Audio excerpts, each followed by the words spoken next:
Buen día. Yo voy a presentar al ingeniero Álvaro Portillo, este, que va a hacer la presentación sobre transformadores HVDC.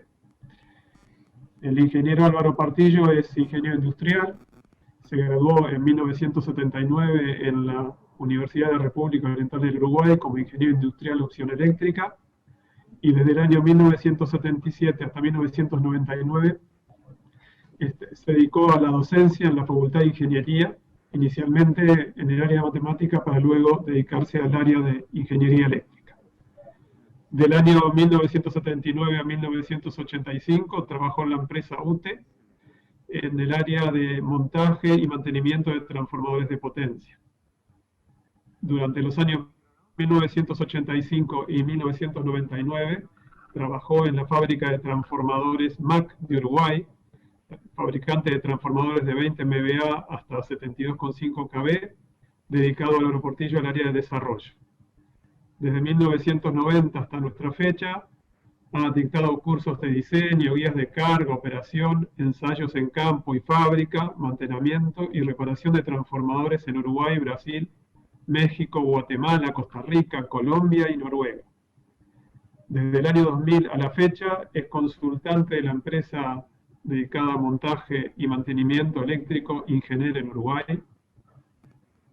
En el año 2000 hasta 2007 también trabajó en la empresa Trafo, fabricante de transformadores de Brasil, de hasta 150 MVA, 230 kV, como consultor, para posteriormente también como consultor y hasta la fecha trabajar en la empresa BEC, ¿sí? Fabricante de transformadores de Brasil, de transformadores de 400 MVA, 550 kV.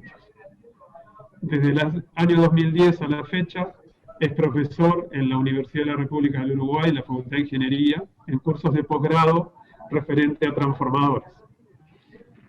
Y también desde el año 2000 a la fecha es consultor y ha participado en revisiones de diseño para empresas como UTE en Uruguay, Iberdrola de España, ISA de Chile, ISA de Perú e ISA de Colombia. El ingeniero Álvaro Portillo ha desarrollado varios software de cálculo para desarrollo de transformadores como optimización, diseño del cortocircuito, distribución de tensiones de impulso en devanados, campos electromagnéticos, guías de carga y modelos térmicos.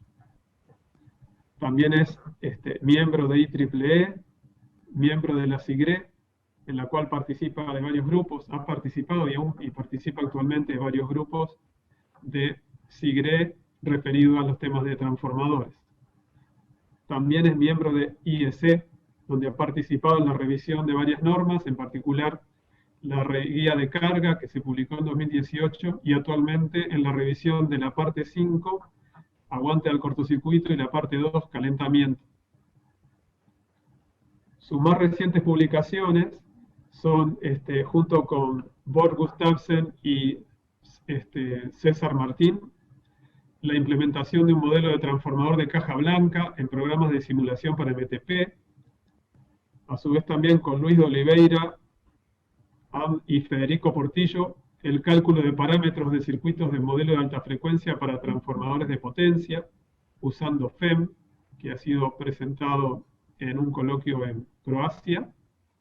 Y actualmente se publicará en la IEEE Transactions of Power Delivery un trabajo sobre el nuevo modelo de transformador en el espacio de estado para el cálculo de transitorios electromagnéticos. Bueno, a continuación los dejo con Álvaro Portillo, que va a iniciar la presentación. Bueno, gracias Horacio. Por favor me confirman si me escuchan bien y ven la pantalla, así comienzo. Yo escucho bien, Álvaro. ¿Y la pantalla se ve? Perfecto. Bueno, comenzamos entonces. Bueno, vamos a hablar de las particularidades que tienen los transformadores convertidores de HVDC. Estos transformadores son una parte integral de los sistemas de potencia en corriente continua. Cada vez más estos sistemas de corriente continua están creciendo a lo largo de todo el mundo, principalmente en tres grandes campos, que son transmisión de grandes cantidades de energía en largas distancias, estaciones de lo que se llaman, vamos a ver más adelante, back-to-back, para convertir frecuencias, típicamente países de 50, interconectar países que funcionan a 50 por un lado y 60 hercios por el otro, y también conexiones que impliquen largos cables submarinos. En estas instalaciones, el transformador convertidor es una de las piezas más caras y críticas del sistema, ¿verdad? El diseño de estos transformadores presenta una enorme cantidad de desafíos comparado con los transformadores convencionales, y estos transformadores además presentan, como vamos a ver al final, una alta tasa de falla en servicio.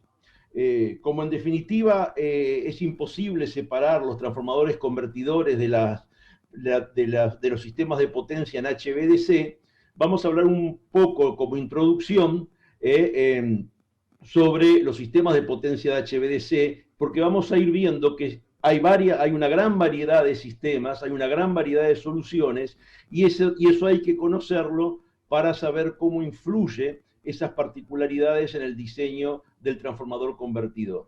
Para iniciar, podemos hablar de que está previsto para el 2024 que este mercado llegue a los 13 billones, que serían 13.000 millones de dólares para los de habla castellana, y de ese porcentaje, casi el 40%, 5,3, corresponde a los transformadores convertidores. Los transformadores convertidores en estos sistemas de potencia de continua no solo son fundamentales porque sin ellos la transmisión no se puede realizar, sino que además es el componente más caro prácticamente de todos los que hay en la subestación. Por ejemplo, a título de ejemplo, como cantidades, 700 transformadores monofásicos de 2 devanados han sido instalados en más de 60 proyectos en el mundo en los últimos 5 años. En cuanto a los mercados, tenemos que China tiene el 53% del mercado, Europa, Medio Oeste y África, 24%, América 14% y Asia, sin incluir China, 9%. Estos son datos de 2019. ¿Cuál es lo básico de la transmisión en corriente continua? Y bueno, hacer una unión asíncrona entre dos sistemas de corriente alterna como están indicados acá. Vamos a tener un sistema de electrónica de potencia que es capaz de actuar como rectificador o como inversor con tiristores, y una línea de corriente continua entre las dos subestaciones o los dos sistemas que queremos interconectar con este sistema. Las aplicaciones, como mencionamos, en primer lugar, transmisión de energía en largas distancias. Para transmitir más de 1000 megavatios en distancias mayores a 600 kilómetros, generalmente la continua es conveniente frente a la alterna. Como vemos acá, la línea azul es el costo por kilómetro de línea en alterna y la línea naranja es el costo por kilómetro de línea en continua. Existe un punto que puede variar más o menos 300 kilómetros respecto a 1000, a partir del cual la continua se vuelve más económica que la alterna. Precisa esta distancia porque justamente por las estaciones convertidoras, obviamente en el kilómetro cero tenemos el costo de las subestaciones, son más del doble, bastante más del doble de lo que son las subestaciones convencionales de alterna. Pero luego, la línea es muchísimo más económica en continua que en alterna, como muestra este informe, donde tenemos que llevar 5.000 megawatts sobre 1.500 kilómetros con una estimación de vida de 30 años para considerar el valor actualizado de las pérdidas. Si con 765 kV de alterna nos cuesta 100%, con más o menos 500 kilovoltios de continua nos cuesta ligeramente más de 80, y con más o menos 800 kV nos cuesta menos de 65%. Vemos que obviamente en alterna la parte de subestación es mucho menor, pero fíjense en cómo se reduce drásticamente la cantidad, el costo de las líneas y el costo también de pérdidas de energía al usar continua en vez de usar alterna. Esta es otra información que da ABB en su revista ABB EV Review, donde tomando como base 1100 kb, tenemos cuánto es el costo en 800 kb en continua y en 1200 en continua, como que hay un óptimo en corriente continua en 1100 kb, y cuánto costaría esta transmisión si se hiciera en 800 kb de alterna y 1100 kb de alterna. Estamos hablando de una transmisión de 10 gigawatts en corriente continua. Después la otra aplicación que les mencioné, además de la de largas distancias en aire, en líneas aéreas, es la conexión back-to-back.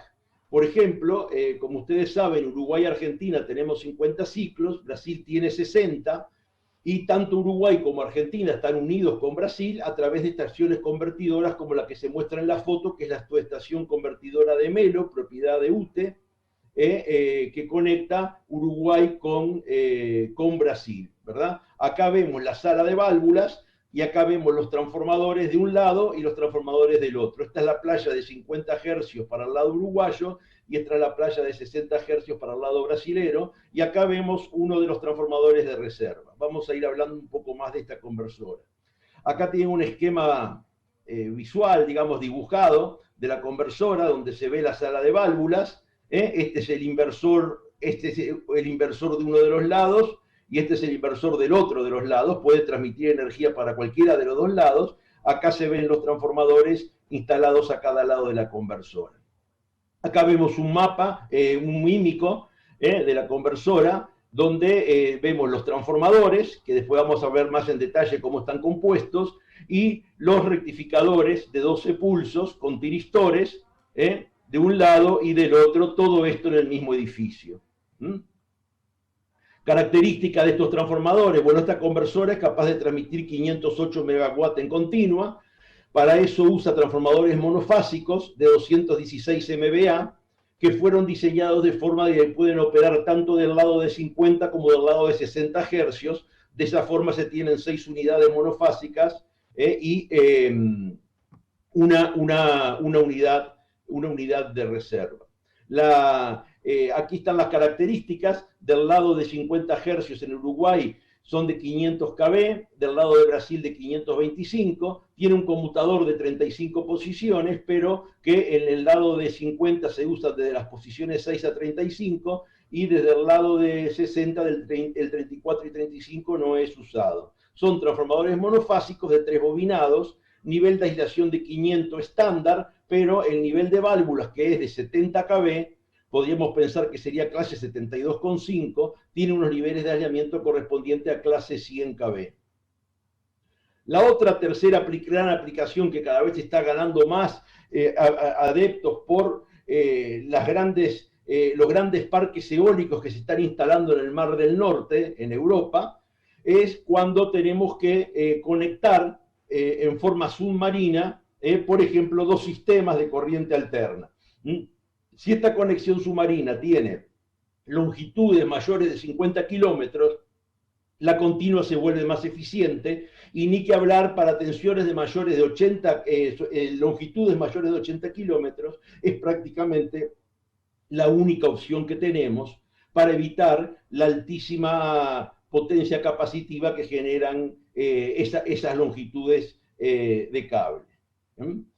Por ejemplo, acá tenemos un parque eólico offshore, y el tema es vamos a tener una plataforma que va a colectar lo generado por los distintos generadores eólicos. Ahí se va a convertir a continua, y la continua va a llegar a la costa con cable submarino operado en corriente continua, donde luego se va a volver a convertir a alterna para distribuir la energía entre los centros de consumo. Vamos a hablar también un poco, para tener una idea de qué potencias y tensiones estamos manejando, cómo ha sido la evolución de la corriente continua. El primer proyecto de corriente continua fue en 1954, conectando la isla de Gotland en Suecia con la Suecia continental, a través de un link de corriente continua que operaba en 110 kb de continua y era capaz de transmitir 20 megavatios. La distancia que estaba involucrada en ese caso era 98 kilómetros. Luego, el primer gran proyecto emblemático de continua fue en 1982, el proyecto que conectó la represa de Itaipú con el estado de San Pablo. Fue realizado, vamos a hablar un poco más de este proyecto por la importancia que tiene como gran primer proyecto mundial y además por ser de nuestra región en Brasil, un poco más adelante. Ya en 2010, en China, se pusieron en operación sistemas de continuo de 800 kV y en 2016 se empezó a construir y se puso en operación en 2018 el primer sistema de continuo de más o menos 100 kilovoltios que es capaz de transmitir 12.000 megavatios por un poco más de 3.000 kilómetros. ¿De acuerdo? Acá también, esto es al 2014, hasta el 2014 vemos que los voltajes habían crecido desde el primero 100 kV que fue Gotland y después fue el Canal de la Mancha entre Francia e Inglaterra, hasta 800 kV. Pero como les acabo de adelantar, ya estamos en 1100 kV. Y las potencias fueron creciendo hasta 2014 en más de 7.000 MVA, pero ya estamos en 12.000 megawatts y ya estamos 7.000 megawatts y ya estamos en 12.000 megawatts en la actualidad. Y tenemos, bueno, en el 2014 hablábamos de 60 años, ahora estamos en 66 años de aplicación de la corriente de la HVDC para los sistemas de transmisión de energía. Acá tenemos fotos para que tengan una idea histórica. En Gotland obviamente no había semiconductores todavía, y más en estos rangos de tensión y de potencia. Fue hecho con válvulas de vapor de mercurio, pero ya cuando se hizo una ampliación se empezaron a usar tiristores, y fíjense qué pintoresco que eran los transformadores utilizados en ese momento.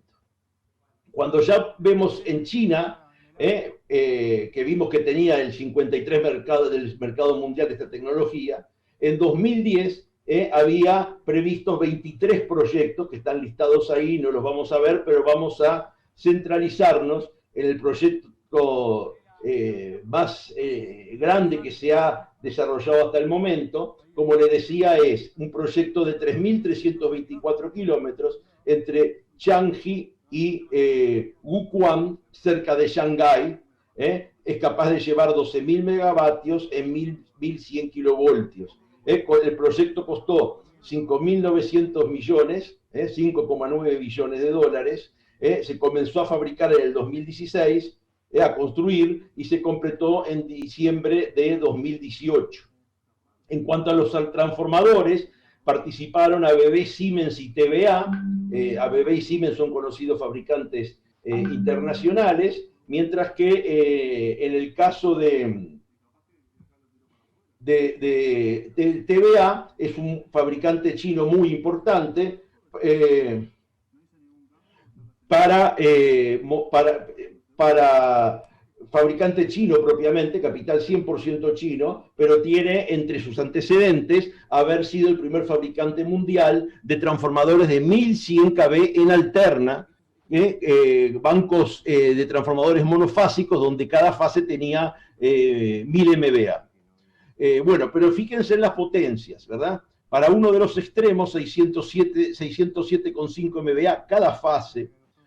Para el otro en la llegada 587, estamos hablando de transformadores de más de 30 metros de largo, 800 a 900 toneladas. Eso para que tengan una idea de lo que estamos hablando para poder manejar la transmisión de estas cantidades de potencia. Acá tienen algunas ilustraciones donde vemos, por ejemplo, este es el transformador de ABB. Fíjense en acá las personas y lo que ocupa el transformador en el laboratorio. Este está en el extremo de salida, en Changi, y está conectado a un sistema de alterna de 750 kVA. Y la potencia de esta unidad es 607,5. En ese mismo terminal tenemos también el TVA, con las mismas características que el ABB, es decir, se ve que es una orden tan grande que la dividieron entre varios fabricantes. Y acá tenemos los transformadores en la llegada, que son Siemens, y acá esta foto también está muy ilustrativa, ¿verdad? Viendo acá, parecen pequeñas hormigas, las personas del laboratorio, comparado con lo que es el monstruo del transformador. Acá vemos su sistema de refrigeración. Este es el bushing de 500 kV, porque acá es 500 kV, en este caso este bushing es 750 kV, y acá tenemos los que se conectan a los inversores, rectificadores inversores de corriente continua. Son las salidas de los que se llaman devanados de válvula, que vamos a ver ahora un poco más en detalle. Dentro de la evolución, me interesa mencionar el caso de Brasil. Brasil actualmente comenzó obviamente con Itaipú, que es este link aquí.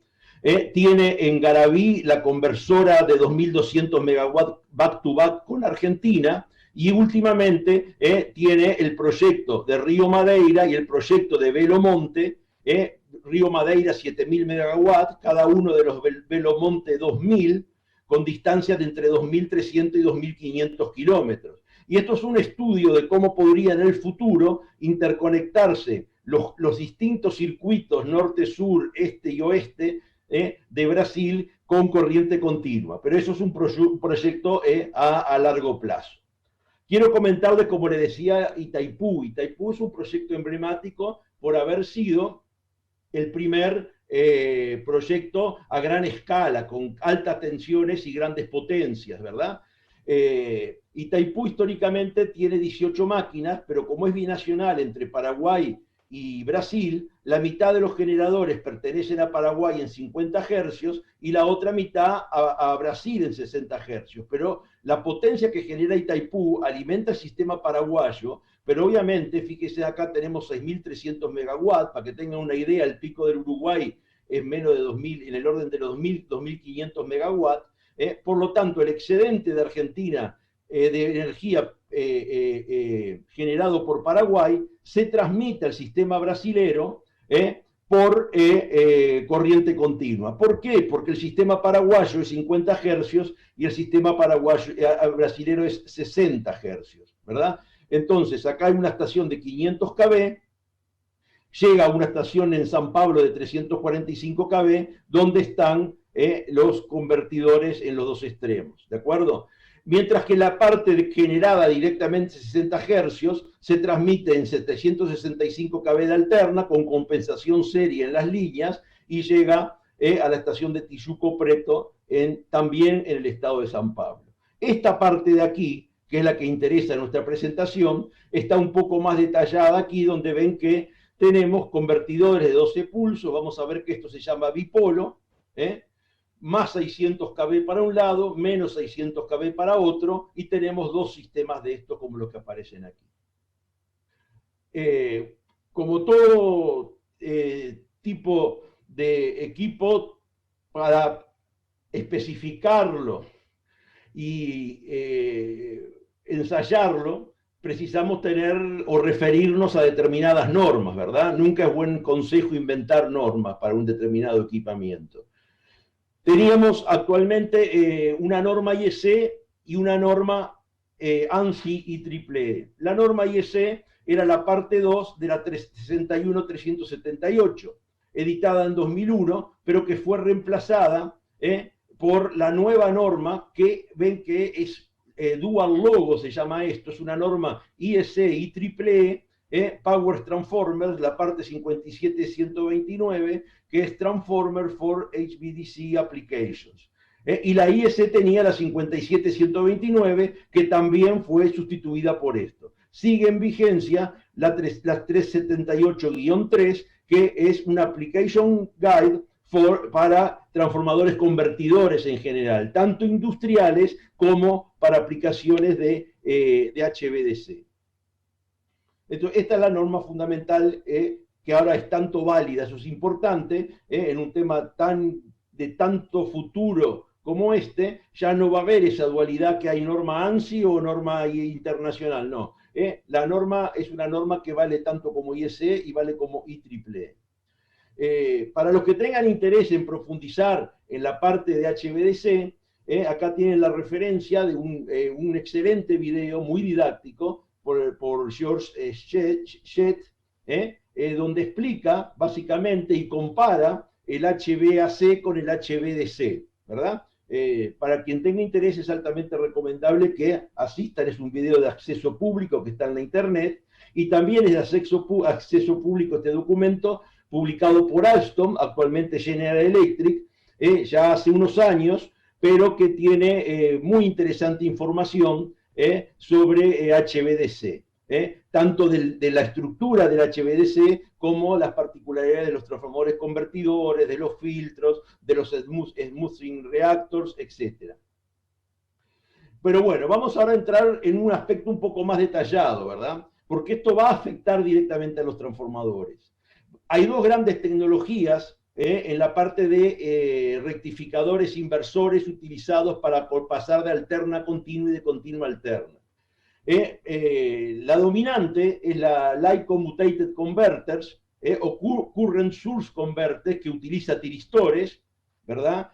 Pueden alcanzar corrientes hasta 6.250 amperes con tensiones de bloqueo mayores del orden de los 10 kV, y con este tipo de semiconductores es que se han construido, como vimos, sistemas de transmisión de hasta 12.000 megawatts en más o menos 1.100 kilovoltios, ¿verdad?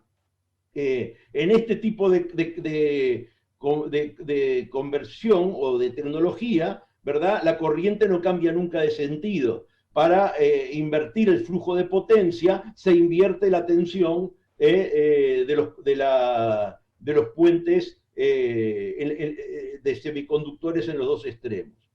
Últimamente está ganando campo en aplicaciones de no tanta la potencia, pero vamos a ver que son de potencia relativamente importante, la tecnología del Voltage Source Converter, que usa transformadores IGBT, transistores, perdón, IGBT. Esta tecnología comenzó a aplicarse en los años 90, el primer proyecto fue puesto en servicio por ABB en el año 97, no logra las altísimas capacidades que se logra con los LSCC, pero fíjense que por ahora estamos en un rango de 1.800 megawatts, 500 kilovoltios, no es poco, y un ejemplo es la interconexión entre Statnett en Noruega y TIN-T en Alemania. Es una conexión de 623 kilómetros con cable subterráneo, capaz de llevar 1.400 megawatts con más o menos 525 de corriente continua.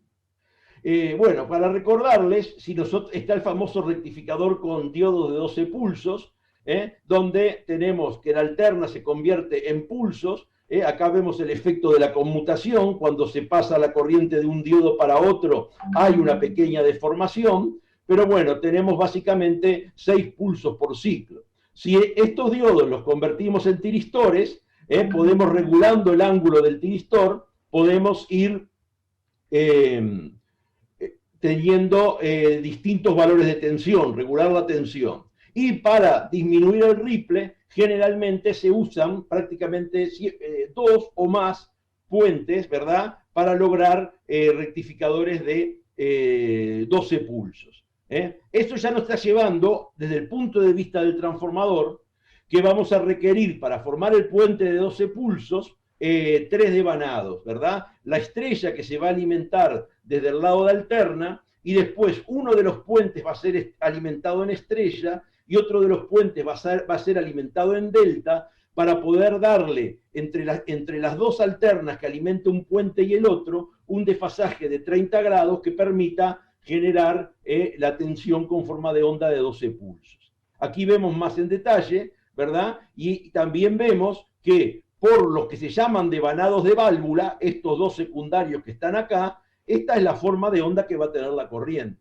Por lo tanto, ya estamos previendo lo que vamos a ver al final, que son transformadores donde por los devanados circula corriente no sinusoidal. Es una corriente con armónicos, ¿verdad?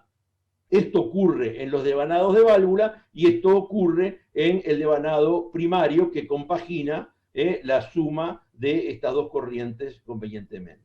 Acá vemos cómo se ve la onda de un rectificador de 6 pulsos frente al de 12. Obviamente la ventaja es que vamos a precisar menos filtros para dejar esto rectificado que en este caso de acá, y eso genera también una economía en la parte de filtro. Y después, en la otra tecnología, También del mismo autor, George Shedd, hay un video de acceso público comparando la tecnología clásica de HVDC, la LCC, con la BSC. ¿De acuerdo? También altamente recomendable el que le interese el tema de ver este tipo de tecnología incipiente, pero que está avanzando mucho. Y que bueno, esto vamos a ver que va a ser cuestión de tiempo para que sea una competencia a lo que hasta hoy es clásico. Tanto es así que la norma ISA EEE de 2017, en un anexo informativo, habla de los convertidores, de transformadores convertidores de HVDC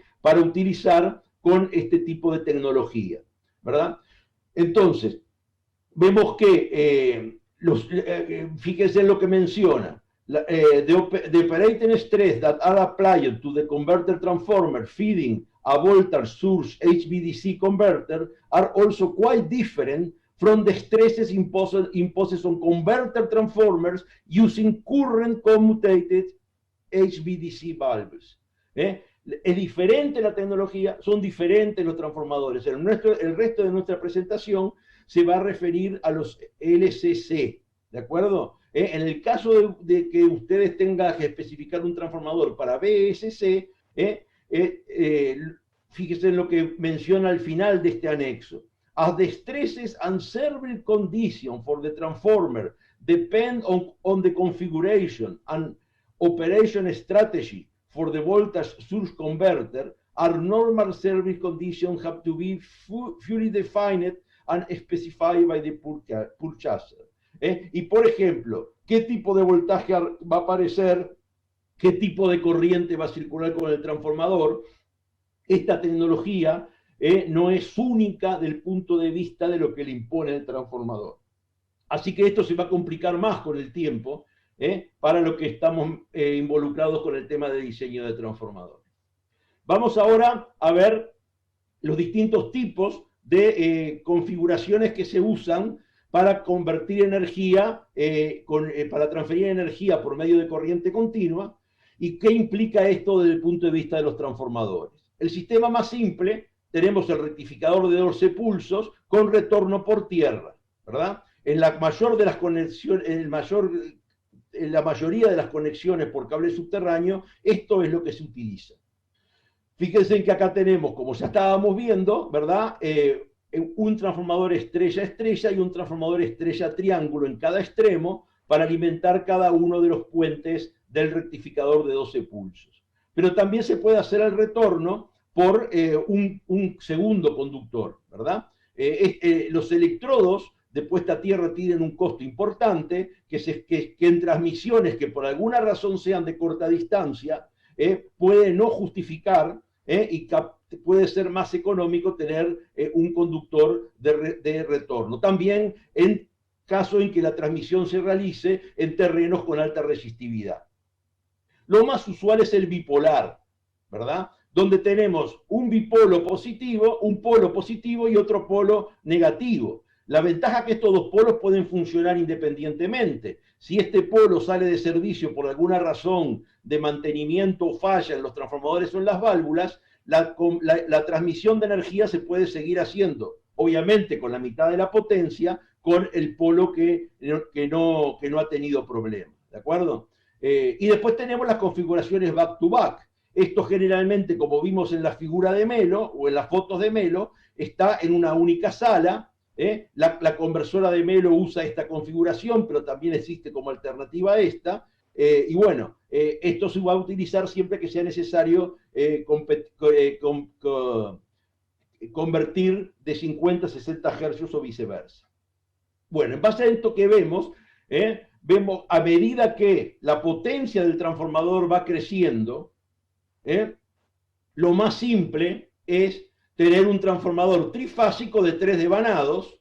Un devanado alimenta un puente y otro devanado alimenta el otro puente del rectificador o inversor de 12 pulsos.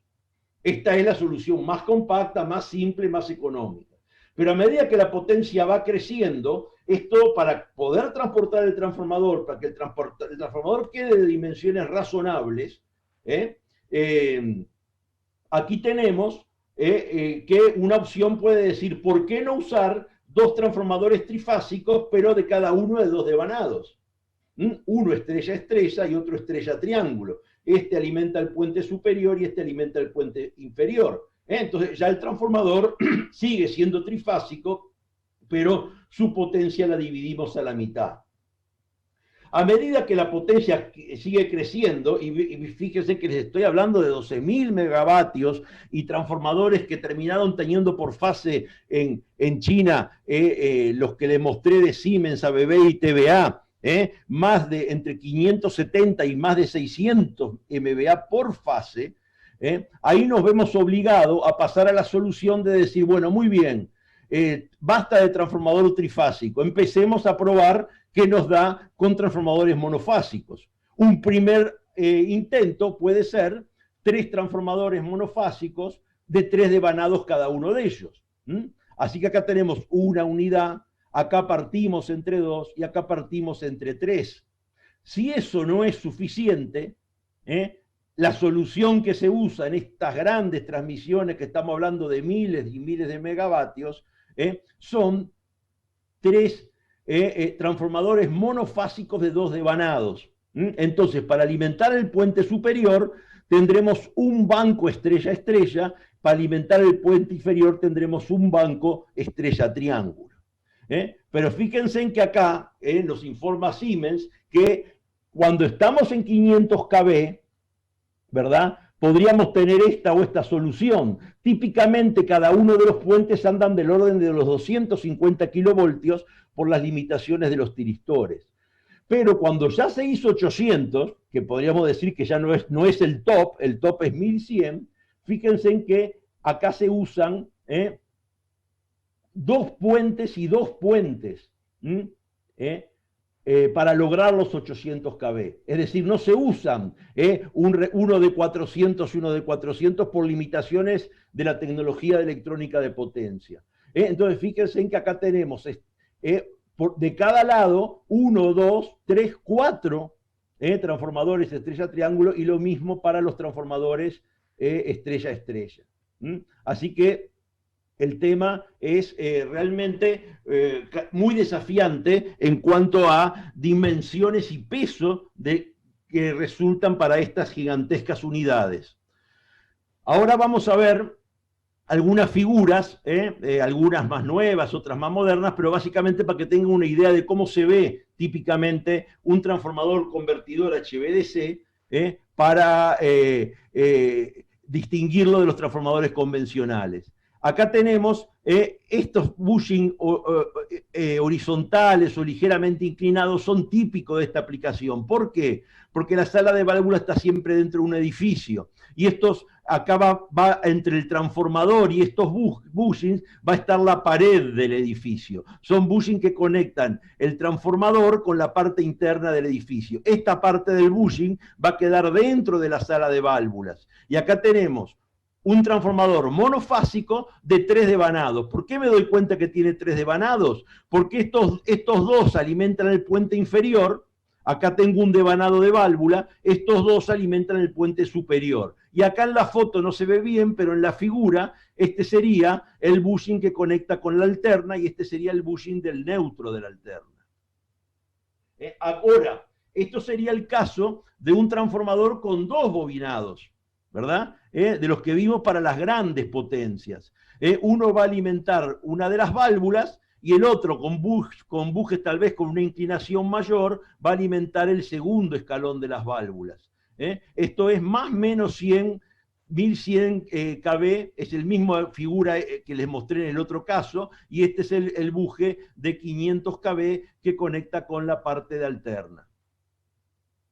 Este tipo de transformador, fíjense en un ejemplo acá de una parte activa, no es que acá tengamos 2 devanados, no, están operando en paralelo. Es una forma de disminuir el tamaño. Esta bobina, si la hiciéramos en una sola, quedaría de dimensiones gigantescas y sobre todo la altura sería una limitación imposible para el transporte del transformador. Y este es otro monstruo de 800 kV, donde ven que la bobina fue dividida en 3 partes. No es un transformador trifásico, es un transformador monofásico donde la bobina está dividida en tres partes. Este es el línea de alterna, neutro de alterna, y esto va a las válvulas a uno de los escalones, al inferior o al superior. Aquí es como se ve el transformador terminado, y esta es la parte de cómo se sacan estas conexiones hacia el rectificador. Acá lo vemos, el mismo ejemplo durante los ensayos. Fíjense lo que estamos viendo acá. Y frente a los de 1100 es un pequeño transformador. 250 MVA contra casi 600, 800 kVA de kilovoltios de continua contra 1100. Vamos ahora a entrar un poco ya dentro de los transformadores y vamos a hablar de cómo es la configuración típica de devanados. Básicamente hay dos esquemas: el bobinado de válvulas contra el núcleo o el bobinado de válvulas hacia afuera. La parte de alterna es un bobinado principal con un bobinado de regulación para el conmutador bajo carga. Generalmente estamos hablando de unidades monofásicas. Este sería el núcleo de la columna, yugo superior, yugo inferior, y aquí tendríamos la columna de retorno. Acá está explicado, por ejemplo, en la transmisión, en el sistema Changi-Guquan, los transformadores de más menos conectados a la red de 500 kV son de este tipo, y los que están conectados a la de 750.000 kV es de este tipo. Pero lo que me interesa mostrarles es que estos aislamientos, los que están marcados en azul, son aislamientos únicamente de corriente alterna, mientras que los que están en rojo son aislamientos diseñados para alterna y continua. En esos aislamientos marcados con 2 en rojo, conviven durante la operación la alterna y la continua, tanto en régimen permanente como en régimen transitorio. La disposición más típica para este tipo de transformadores es usar 2 columnas bobinadas con 2 columnas de retorno. Pero básicamente la trampa es que es como si estuviéramos operando con 2 transformadores independientes en paralelo.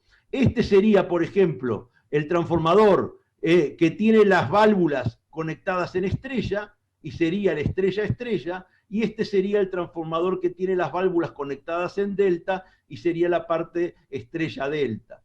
Las altas tensiones se conectan en paralelo, como se muestra en este esquema. Esta es la bobina de alta tensión. Cada bobina de estas tiene su conmutador bajo carga, y de una de las columnas sale la alimentación en delta para las válvulas, y en otro sale para el otro puente la alimentación en estrella. Ahí es como se ve el transformador en un esquema donde tenemos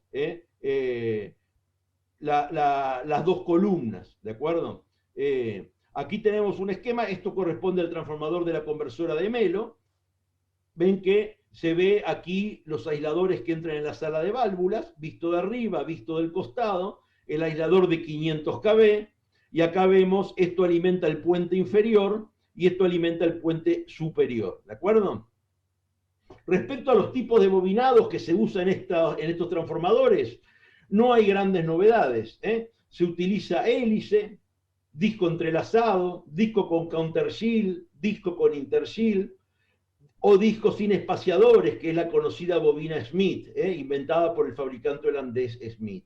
Y en cuanto a conductores, prácticamente domina el cable transpuesto, el CTC, o si no, conductores dobles y triples cuando manejamos menores corrientes. Pero imagínense que estos transformadores gigantescos que manejan más de 10.000 megavatios, prácticamente se usa todo con cable transpuesto, lo cual es una excelente solución, porque el cable transpuesto tiene excelente resistencia al cortocircuito, con conductores de dimensión pequeña, que permite optimizar todo lo que son pérdidas adicionales por campo de dispersión.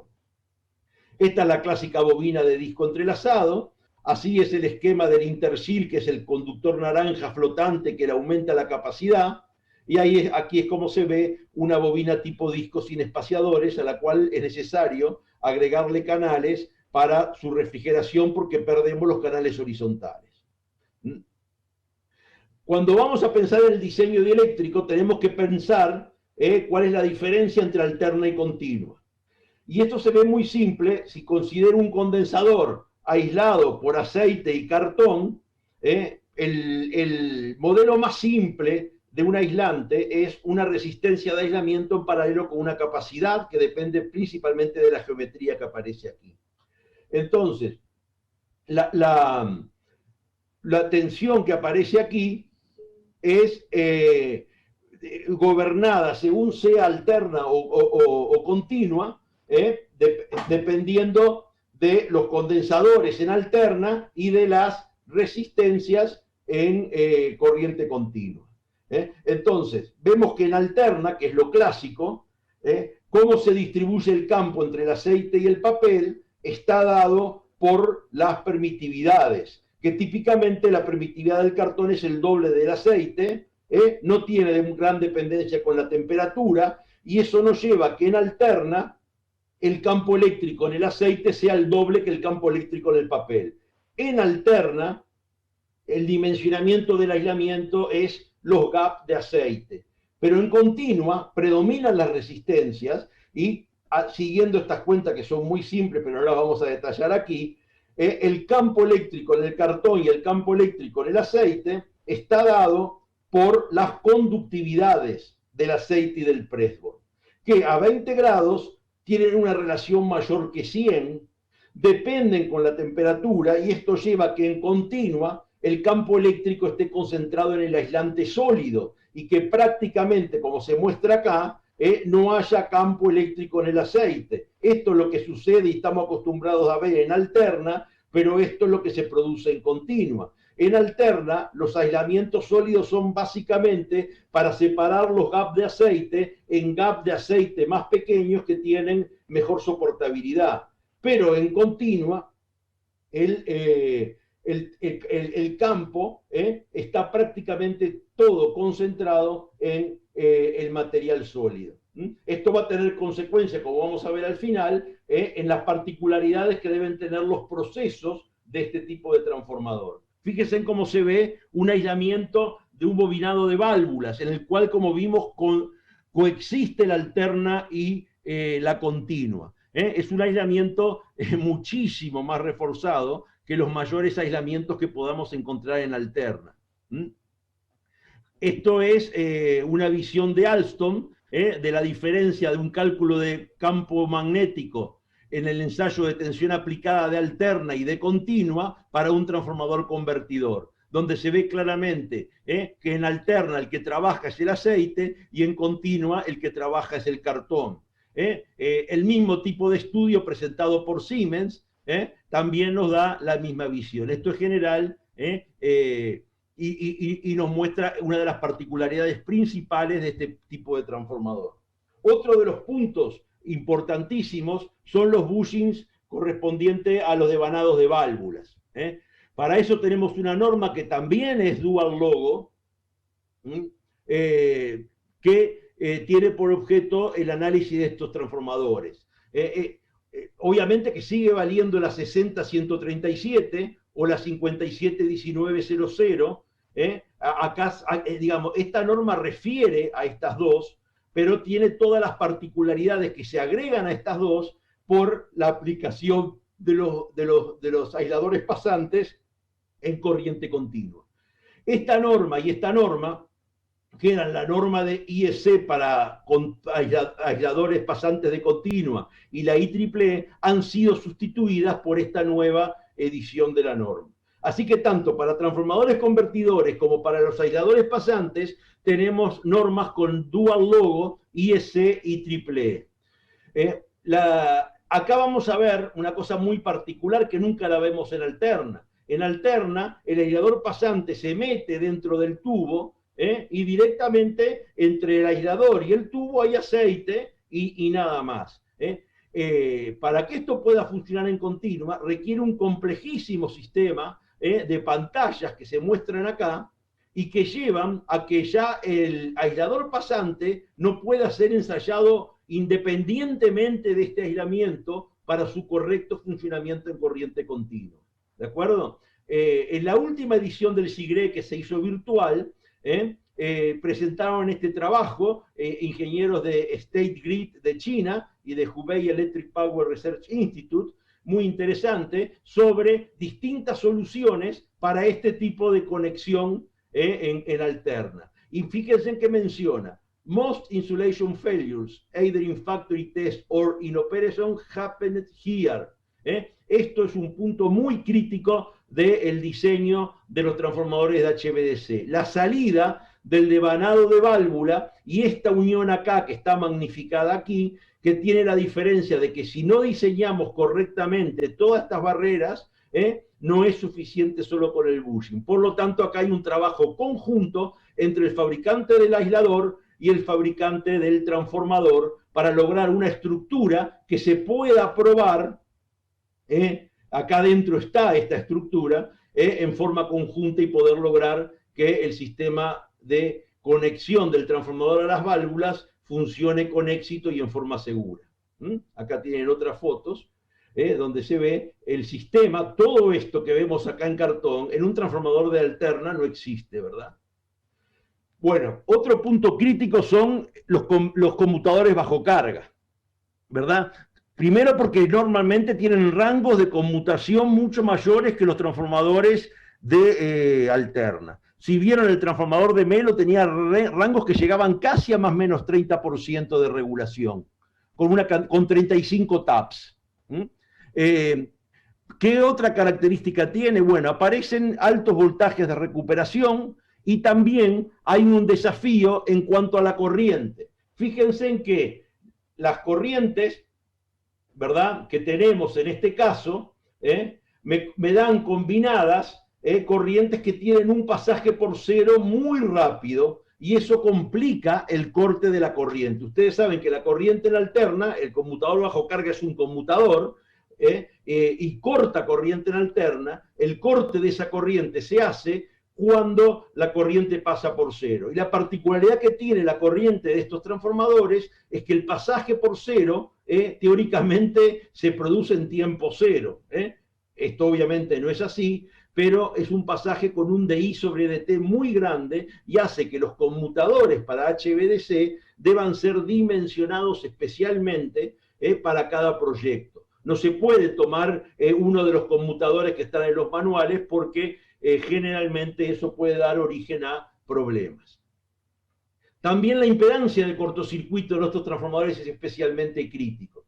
La impedancia, obviamente, además de limitar la corriente del cortocircuito, es la que gobierna la conmutación entre una válvula a otra. Y el DI sobre DT de la conmutación en una válvula a otra. Por lo tanto, el fabricante del transformador recibe del fabricante de las válvulas cuánto debe ser la impedancia para que la conmutación tenga un DI-DT que sea aceptable. ¿De acuerdo? También es importante, a diferencia de los transformadores convencionales, que haya pequeñas diferencias de impedancia, mucho menos de las tolerancias clásicas de más o menos 7,5%, estamos hablando de más o menos 1, más o menos 2%, entre las tres fases y dentro de cada fase entre el devanado que alimenta la válvula superior y la válvula superior. Porque si eso no es así, la conmutación va a tener diferencias y eso se va a manifestar con circulación de corriente continua en el transformador que va a producir la magnetización del núcleo. Esa magnetización del núcleo generalmente no implica un problema para los transformadores, pero sí puede aumentar el nivel de ruido de los mismos. Y bueno, hay que calcularlo, hay que estimarlo. Cuando el nivel de ruido es algo crítico, generalmente no lo es porque estamos hablando de subestaciones en el medio del campo de una enorme dimensión.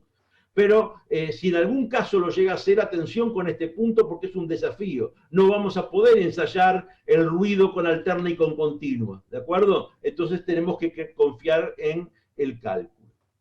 Del punto de vista de las pérdidas, no hay gran diferencia, pero sí hay un factor que se agrega a lo de un transformador convencional.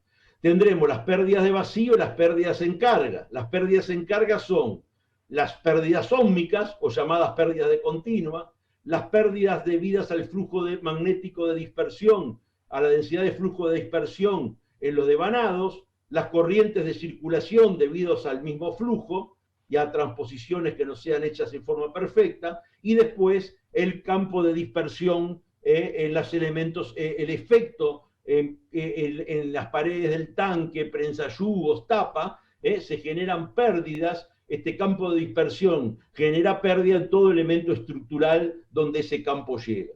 Eso que es convencional para grandes transformadores de grandes potencias, se le agrega, en nuestro caso, ya vimos cómo son las corrientes, el efecto de los armónicos de corriente en las pérdidas. Los armónicos de corriente en las pérdidas, en los devanados, son proporcionales al cuadrado de la frecuencia y al cuadrado de la corriente. Mientras que fuera de los devanados en las partes estructurales siguen siendo proporcionales al cuadrado de la frecuencia, de la corriente, pero son proporcionales a la potencia 0,8 de la frecuencia. ¿De acuerdo? Se descompone la forma de onda de corriente en serie de Fourier, se tiene la amplitud de cada armónico y de esa forma hay que calcular cuáles son las pérdidas resultantes cuando el convertidor está operando. Para este tipo de ensayo y para poder separar las pérdidas en los devanados de las pérdidas en el tanque, que como vimos se corrigen diferente por frecuencia, el ensayo de cortocircuito se realiza a dos frecuencias que por lo menos estén a más de 3, una de relación más de 3 una de otro. Este es el ejemplo del transformador de Melo. En las peores condiciones de operación de los tiristores se llegó a que estas eran los armónicos que aparecían. Este es el factor de armónicos para las ediloses en los bobinados, y esta es para, perdón, esta en los bobinados y esta en los elementos estructurales. Ven que mucho mayores acá que aquí. ¿Por qué? Porque acá la frecuencia juega al cuadrado y acá la frecuencia juega a exponente 0,8. Y bueno, muy bien. También vemos que el valor eficaz de continua es 2500 y termina teniendo un valor eficaz de 2560 por causa de los armónicos. Entonces, cuando ensayamos este transformador, se hizo un ensayo de corto a 50 Hz, un ensayo de corto a 150 Hz, 155 Hz, se analizó cada ensayo de corto, combinando los dos ensayos de corto, separamos las pérdidas adicionales en los devanados y adicionales en los elementos estructurales, y basados en eso pudimos corregirlas convenientemente para saber qué potencia tenemos que inyectarle al transformador durante el ensayo de calentamiento de frecuencia fundamental únicamente, pero que tenga un valor de kilowatt que incluya también el efecto de los armónicos, ¿de acuerdo? Entonces, el efecto de los armónicos se tiene en cuenta en el ensayo de calentamiento del transformador.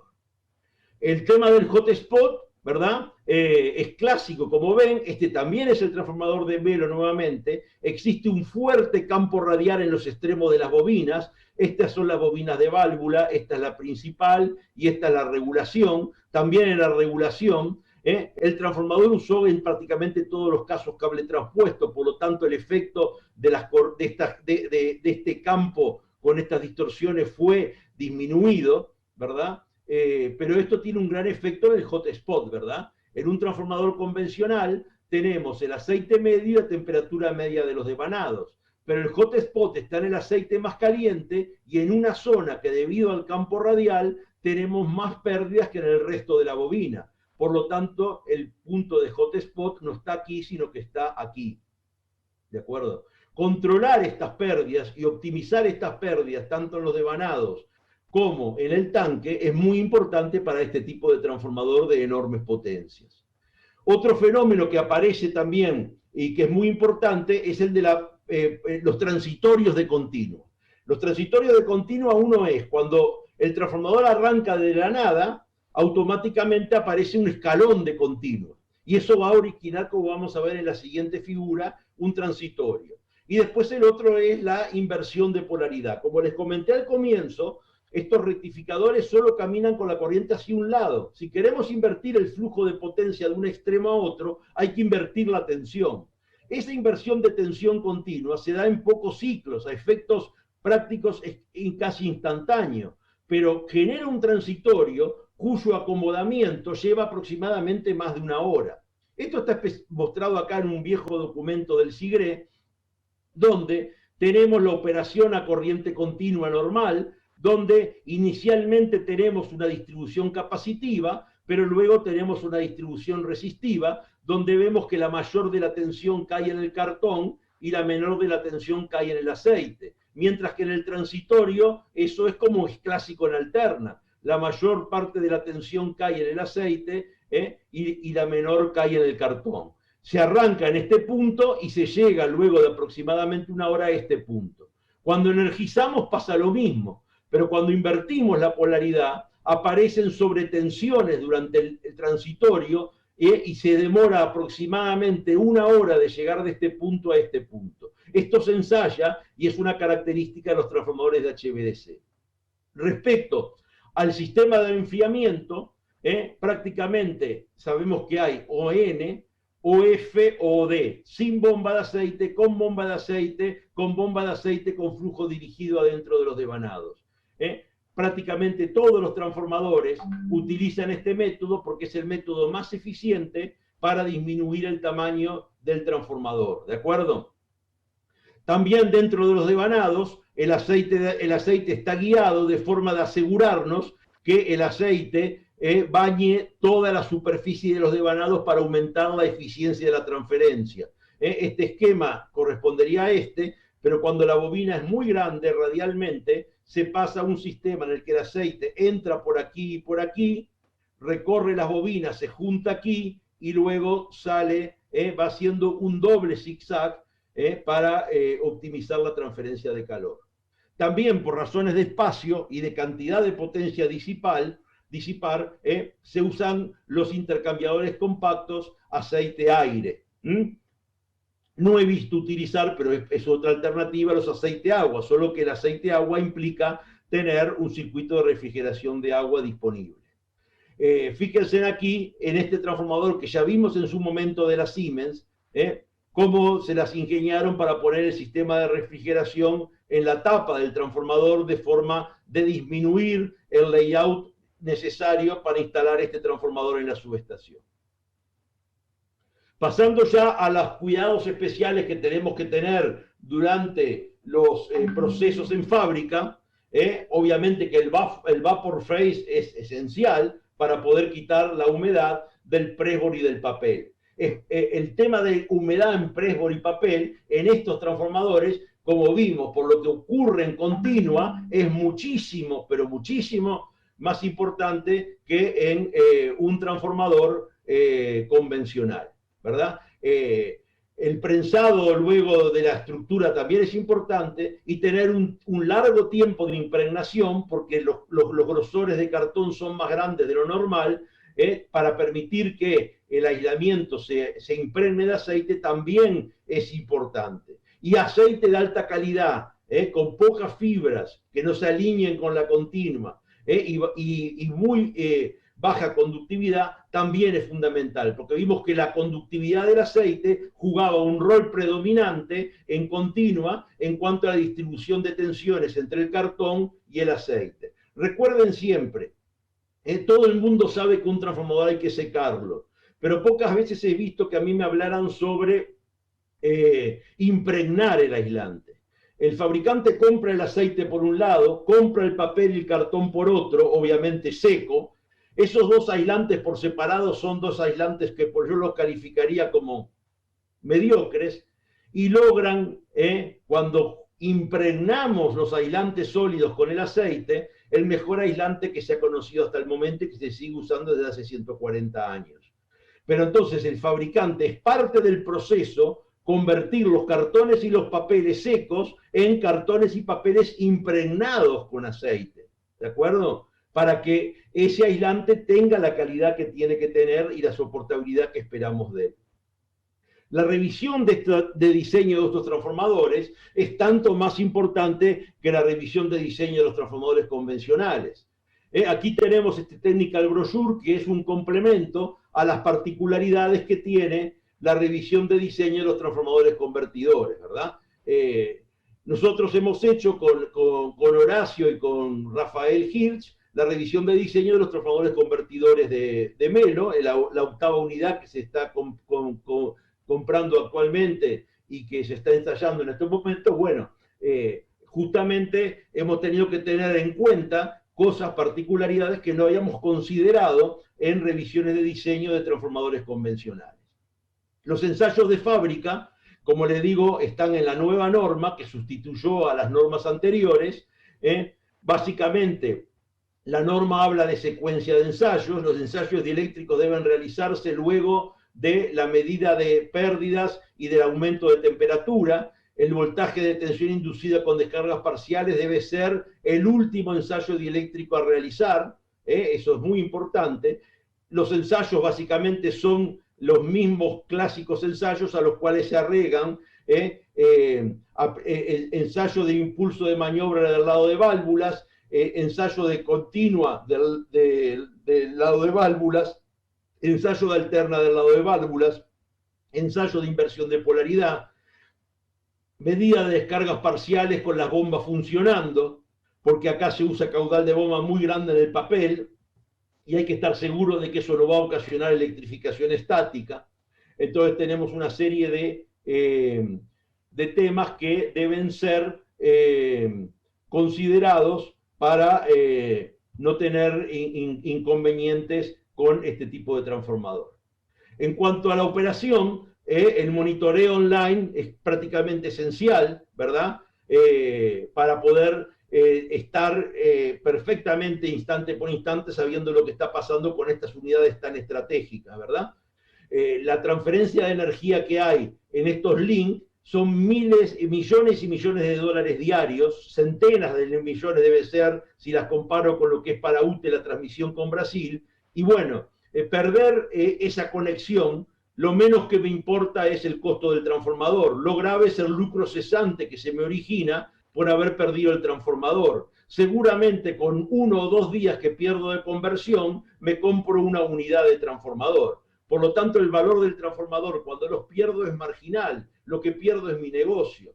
Y reparar o reemplazar un transformador de estos, aunque tenga reserva, se mide en semanas, y cuando hay que reparar se puede medir en meses, lo cual sería catastrófico. Por lo tanto, tener el conocimiento en línea de la carga y la posición del conmutador, de la temperatura ambiente, de los devanados, del hotspot de los devanados por fibra óptica, del hotspot del núcleo, de la generación de gases disueltos, de la humedad en el aceite, de la tangente delta y capacitancia de los bushings, de los voltajes transitorios, de las descargas parciales originadas internamente a través de sensores de UHF, es decir, detectarlas y eventualmente localizarlas, es, yo diría que necesario para este tipo de transformadores. Cuanto más grande y más estratégico sea el transformador, más vamos a tener requerimientos. El SIGRE publicó en 2015 estadística de falla de este tipo de transformador. Y clasificó en fallas actuales, que son transformadores que tuvieron que ser quitados de servicio porque fallaron, y fallas preventivas en transformadores que fueron quitados de servicio antes de que fallaran en base a los resultados de los ensayos de mantenimiento. Si se lo hubieran dejado, hubieran fallado. Pero en total, entonces, si sumamos actual más preventivo, ha habido años en que el 10% de los transformadores del mundo han tenido que ser sacados de servicio, o porque fallaron, o porque estaban en condiciones de una falla inminente. Para que ustedes tengan una idea, el último estudio del SIGRE ha dado a nivel mundial que los transformadores convencionales de transmisión y de generación tienen tasa de fallas que está entre 0,5 y 1%. Y acá estamos hablando de que hubo en 2005 que sacar en servicio en el mundo el 10% de los transformadores de HVDC. O porque habían fallado el 2% o el 8% de ellos para evitar que se produjera una falla, pero se lo quitaron y se le hizo una reparación. Entonces, esto es un tema, el talón de Aquiles de estos transformadores, ¿verdad? Y después tenemos también las prácticas de mantenimiento, ¿verdad? Es decir, crítica a la unidad, alta tasa de fallas, hay que tomar medidas de mantenimiento más cuidadosas que lo normal. Por supuesto, el DGA sigue siendo el ensayo fundamental, pero también tenemos que controlar la humedad en el papel y la conductividad del aceite. Eso se puede hacer con Frequency Domain Spectroscopy, contenido de agua en el aceite, contenido de inhibidor para mantener bajo control la acidez, indicativos de actividad de descargas parciales, monitorear el contenido de componentes furánicos para tener una idea del envejecimiento del aislamiento celulósico. Así que también tenemos que las prácticas de mantenimiento implican particularidades en este tipo de transformadores. Bueno, hasta aquí mi presentación. Nos pudimos mantener, por suerte, dentro del límite de lo previsto. Vamos a ver ahora con Horacio qué preguntas hemos recibido, y bueno, trataremos en el tiempo que nos queda de contestar la mayor cantidad de preguntas posibles. Bueno, Álvaro, de momento no nos llegaron consultas. A mí te quería hacer yo una pregunta que era referido a los devanados de válvula, en lo que tiene que ver con los bushing de válvula. Sí. Que hablaste, digamos que tiene algunas consideraciones especiales respecto a lo que es un bushing que va en alterna, y de esta coordinación que tiene que haber entre el fabricante del bushing y el del transformador para que su aislación quede correctamente bien definida. Y te quería preguntar si también sobre su instalación posterior hay algunas consideraciones especiales para este tipo de bushing de al lado que van a trabajar con continua. En cuanto al mantenimiento, es el mantenimiento convencional de los bushing, ¿de acuerdo? La parte de bushing propiamente dicha se mantiene a través del seguimiento de la tangente delta y de la capacitancia de los bushing. La parte estructural de aislamiento que hay que agregarle entre el bushing y el tanque forma parte básicamente del diseño dieléctrico del transformador. Y eso tú no lo vas a detectar a través de el monitoreo del bushing. Eso podría aparecer manifestándose como descargas parciales. Por eso me parece que es tan importante el monitoreo de las descargas parciales incipientes y con métodos de UHB que permiten por lo menos tener una idea de dónde están viniendo esas descargas dentro del transformador, ¿de acuerdo? Entonces, si se producen en esa zona, es importante tener esa alternativa también, ¿de acuerdo? Gracias, Álvaro. Y bueno, si me permiten alguna segunda pregunta. Sí. Sabemos que, bueno, como parte del control de una estación convertidora, la maniobra del cambiador bajo cargas es muy importante dentro de esa lógica. Y sabemos también que en este tipo de instalaciones operan un número de veces muy superior de repente en un transformador convencional. Entonces te quería preguntar si tú tenés algún consejo especial, más allá de los ensayos que aparece en la norma IEC, algún consejo especial respecto a algún ensayo adicional que se pueda realizar en este tipo de transformadores para verificar el correcto funcionamiento del cambiador, ¿no?, en el tiempo. Sí, de acuerdo, sí, eso, ahora que me dice, me di cuenta que capaz que hubiera sido interesante ponerlo en esa parte de la presentación. Ahí dos recomendaciones. Una, utilizar conmutadores bajo carga con tecnología de corte en vacío. Ese es el primer punto, ¿de acuerdo? El segundo punto es que, como tú mencionas, operan muchas veces por día, mucho más que lo normal. Eso puede ocasionar en la parte del conmutador, el selector que está dentro del tanque principal.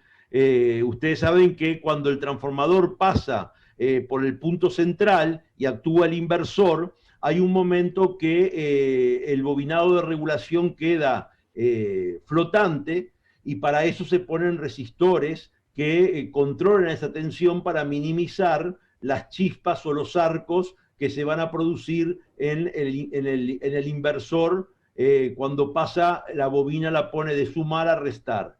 Eso genera gases y eso hay que controlarlo. y una forma es recomendar realizar en fábrica un ensayo de operaciones del conmutador con operaciones con el conmutador, el transformador energizado en vacío, y realizar cientos o miles de operaciones, depende de lo que ustedes prevean para el futuro, en fábrica, pasando por el inversor.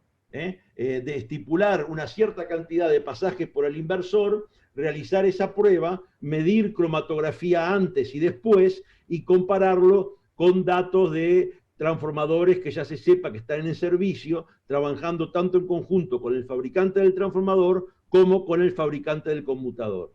Esa es una prueba que creo que puede ayudar a no tener sorpresas. Es decir, en todo transformador, si hay un problema, es mucho mejor detectarlo en fábrica que después encontrarnos con una desagradable sorpresa en campo donde todo ya es mucho más complejo. Entonces es favorable tanto para el comprador como para el fabricante de ser lo más exhaustivo posible en las pruebas de este tipo de transformador tan complejo, tan voluminoso, con un costo de transporte tan grande.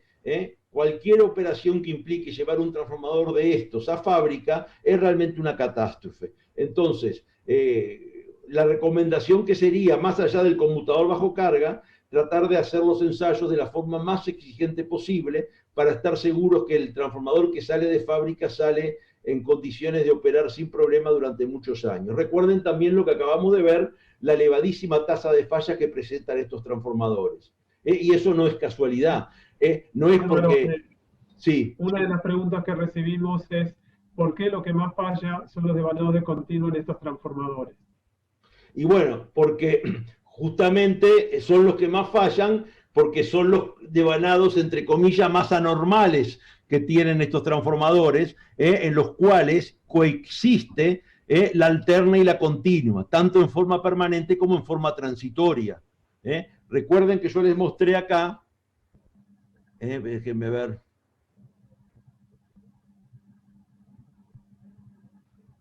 Cuando veíamos la disposición que tenían estos aislamientos que están acá, los azules son convencionales, son aislamientos que funcionan solo con tensión alterna, pero estos de aquí funcionan solo con alterna superpuesta a la continua, en régimen permanente y en régimen transitorio. Eso es sumamente desafiante, se da solo en estos transformadores y no es casualidad que la alta tasa de fallas que tienen y que las fallas se produzcan generalmente en estos aislamientos o en las salidas de estos devanados para conectarse con la sala de válvulas. Es el talón de Aquiles de estos transformadores, sin duda. Vimos que el tema del alterno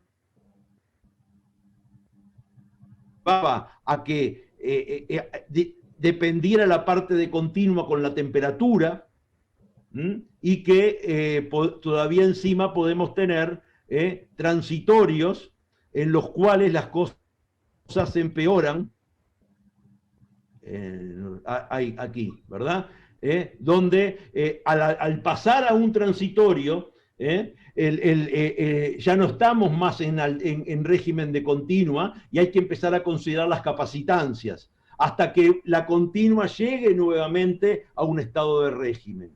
Para ese estudio de continua no alcanza con modelar el aislante como un resistor y un condensador en paralelo. Hay que considerar todas las resistencias de polarización que tiene el dieléctrico, tenerlas en cuenta en el cálculo, y por eso el transitorio demora tanto tiempo en estabilizarse. Para pasar de acá a acá demora casi 1 hora. Tengo, bueno, esta consulta que te hacía sobre la falla en continua era de Yuri Zambrano. Y ahora también recibimos una consulta de Humberto Ricomi que nos pregunta si tenés conocimiento de algún proyecto en corto tiempo de transmisión HVDC en América Latina, por fuera de los que fueron mencionados de Brasil.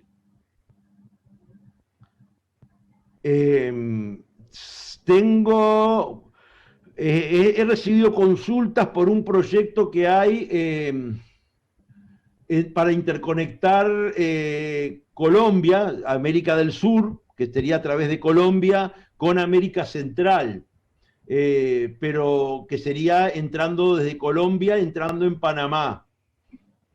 Ese proyecto está en estudio y ahí hay un problema que entre Panamá y Colombia, donde empieza América Central, hay una selva que es una barrera sanitaria impenetrable y no está autorizado pasar líneas de transmisión de ningún tipo por esa selva. Entonces se está pensando hacer con cables subterráneos. De ahí la necesidad, porque si fuera unir Colombia con Panamá, no habría ningún problema, porque la distancia no es grande. Pero al no poder atravesar la selva y tener que hacerlo en forma subterránea, ahí es que aparece la corriente continua. Después no tengo noticia en otros países en el cual se esté pensando en usar corriente continua por el momento. Pero capaz que en el futuro puede haber más interconexiones entre Argentina y Brasil, que serían back-to-back, o otro tipo de interconexión de Brasil de países de 60 con 50 ciclos, si Brasil en el futuro llega a tener excedente de energía y lo quiere vender, por ejemplo, a los países del Pacífico. Colombia, Ecuador, Perú tienen 60 ciclos, pero Chile tiene 50, y bueno, esa puede ser otra opción. Pero el líder, sin duda, en América Latina, en proyectos es Brasil, ¿verdad?